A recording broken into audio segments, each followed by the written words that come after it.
Hello everyone, I am the storyteller and I am here to help you today. I know you use this video to fall asleep, so before that, like the video and subscribe to the channel. Also, where are you from and what time are you watching? Now, get comfortable and relax. It was cold, she was tired, and her legs ached. Crouched uncomfortably behind a hedge wearing a heavy black cloak and mask, Lena tried to keep her mind from how exhausted she felt. Adjusting her short, cherry-colored hair beneath her collar, she moved her weight from foot to foot, unsuccessfully trying to steal back some blood flow. Neck twisted at an uncomfortable angle, and nose going numb in the cold evening. She tried to keep her thoughts away from how she ached to be somewhere warm, preferably sitting alone in her room, pouring a single malt over crackling ice and enjoying the amber fire burning down her throat. However, there was a job at hand, and she had to be ready. One slim, pale hand kept eager fingers on the smooth handle of her dagger, which was encased snugly in her scabbard, ready for a quick draw if need be. The estate's rose garden was quiet and still in the evening gloom. Tall, shadowy arches of candy pink and blood-red roses standing ethereal and expectant in the ghostly stillness. The breeze carried the scent of autumn chill and the cloying and slightly decayed perfume of the gardens. There was no other sound except her gentle breath, exhaling pale gray plumes of vapor into the crisp evening air. The high windows and turrets of Slate Manor were haloed by the fading October sun, setting a fiery cast over the lilac wisteria that crept gently over the age-blackened brickwork of the building. Old legends and local rumors said the manor and its gardens were haunted, that the estate had been built over an old ossuary, although no land registry documents had ever confirmed this. A gentle creak of the iron gate alerted Lena to a presence, and her eyes fell upon her mark. A young woman had entered the rose garden through the curling, ornate metalwork of the rusting silver gate, just a few feet away from Lena's hiding place. Turned away, the girl's dark auburn ringlets fell softly down the back of her long, black winter coat. She glanced around nervously, looking out from under long ginger lashes, her steps quiet and tentative.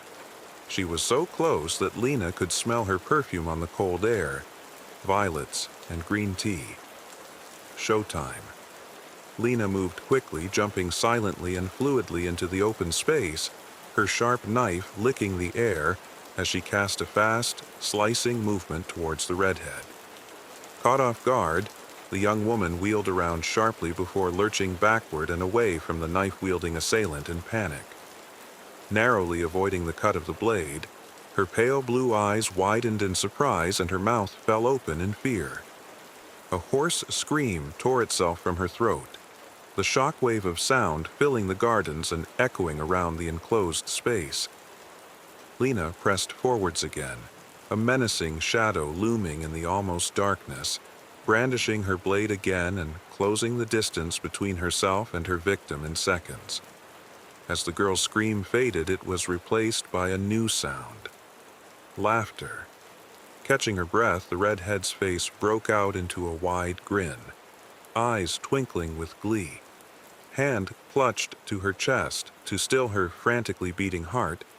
She turned and ran back out of the gardens to return to her friends. Chaotic and wild laughter rang out and echoed around the avenue of the gardens, disturbing the quiet of the serene and imposing, perfectly manicured hedgerows that lead up to the manor. Lena smiled to herself under the mask, congratulating herself on another successful scare, returning to her station behind the bush. Other actors had been placed all around the grounds, waiting to jump out at thrill seekers attending the annual Halloween event. Scare acting could be exhausting work, but it was certainly an interesting profession.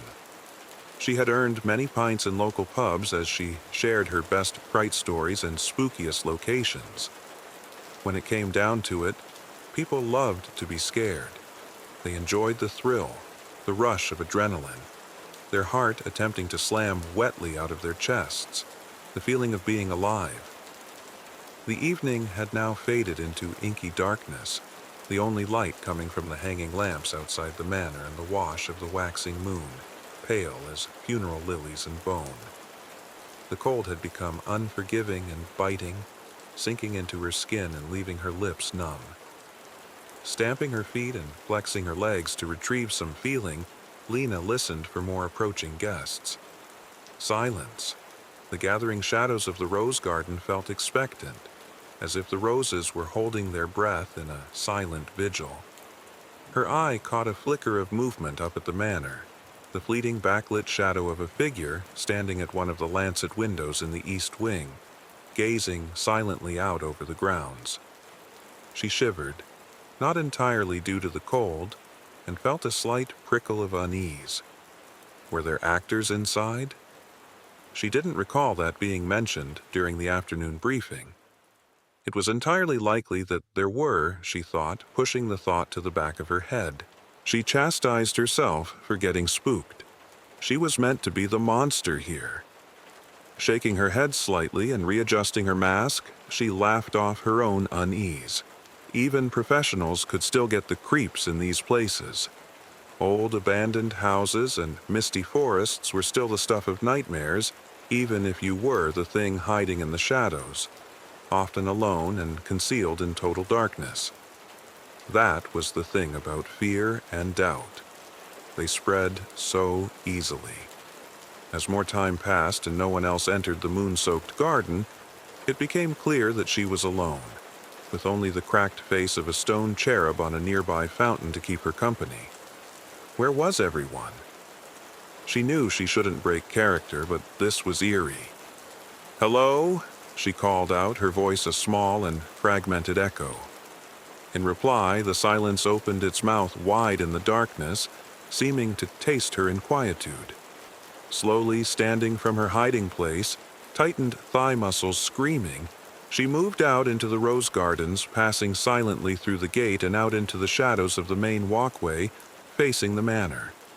There was now no light emitting from the lamps, making the manor look towering and ruinous.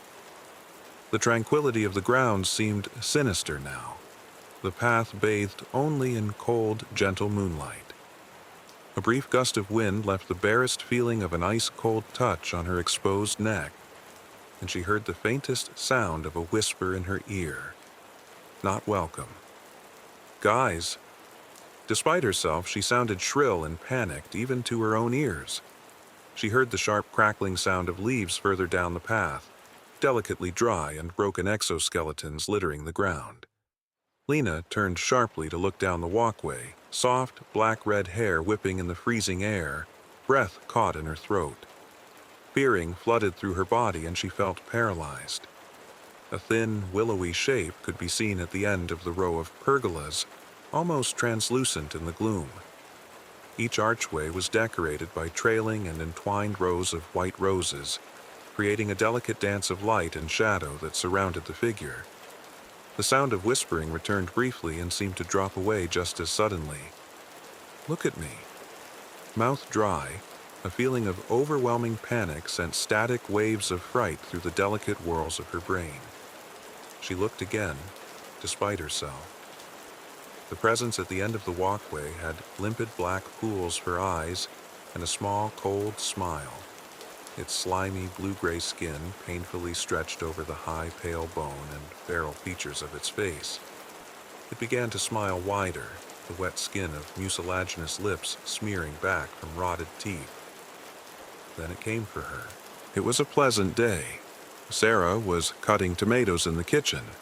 With each stroke, the knife cut cleanly and hit the cutting board with a thud. Sarah cut with a regular rhythm. Each thud kept up the pleasantness of the morning just a little more, until it quivered, nearly fell, then was renewed by the next thud. The phone rang. It was David. "Yes, honey," Sarah said. David's heavy breathing broke the pleasantness of the morning. "Lock the doors," David said, his voice hoarse and raspy. "Close the blinds." "Is everything okay?" Sarah asked. "Listen to me," David said. "You don't have time. Lock the doors. Close the blinds. Now." "Can you tell me what's happening?" Sarah asked. David hung up. As she called again, she closed all the blinds in the kitchen. David didn't pick up. Sarah went to the master bedroom. In the middle of the room, staring straight at her, was a man. His arms and legs were inhumanly long. His eyes were wide open, staring. He was smiling. Sarah screamed, "Cut!"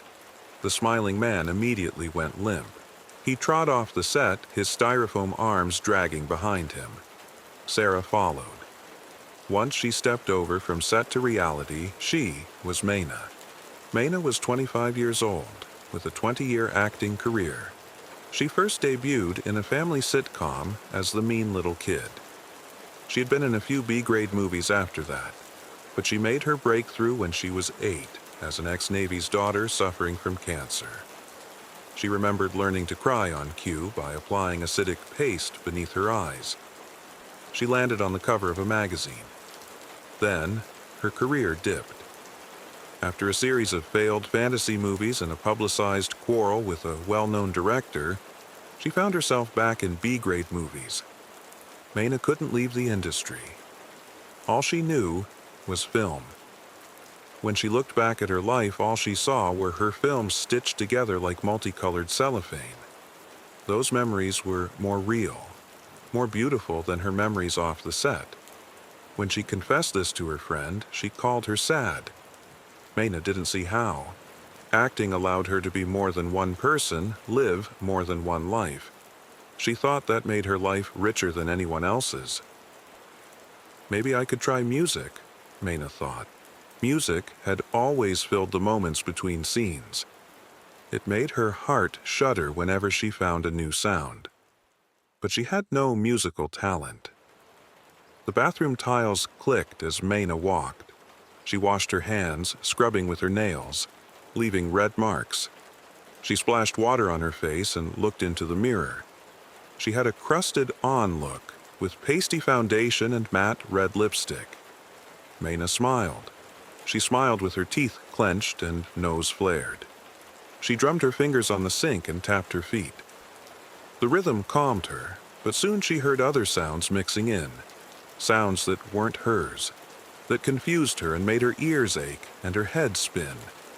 The sounds got louder and louder and louder, and she opened her eyes wider and wider and wider and smiled, smiled, smiled. Then she stopped. "What do you think you're doing? Ruining this art?" Water dripped down her cheeks. She once had a dog named Molly. Molly smiled sometimes with that wretched little dog mouth. Whenever Molly smiled, Maina wanted to kill her. So one day she got a kitchen knife and strode over to that smiling dog and stabbed it with a steady rhythm, and she laughed because she had won. She spread the dog's stomach open, exposing wet, funny-looking organs. She felt their fading warmth in her fingers. She lapped the blood up.